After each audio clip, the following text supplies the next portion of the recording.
yoo horii qalan ta'e binnee qalla.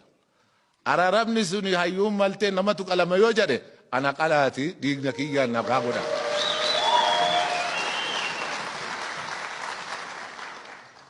Isinitti dabala. Horii qalanii nagaa yoo ta'e binnee qalla. Namatu qalama yoo jedhan dhiiga kiyyaan qalaati nagaa godha. Kana achi tokko yoo nu taane malee injifannoon hadha qabanne tun halka keenyarraan baate seenaa gurraacha barreessuuf deemaa jira.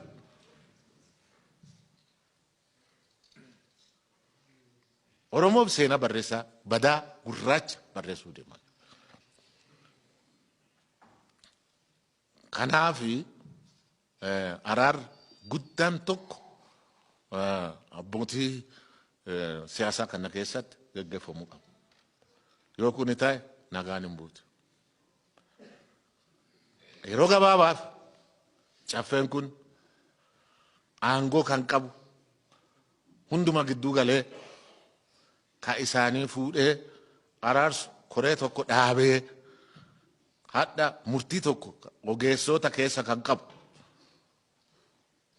abbootii seera keessa kan qabu dippiloomaatota seera kan qabu koree tokko ijaartanii seera irratti tumtanii akka baatan kabajaan isin gaafadha.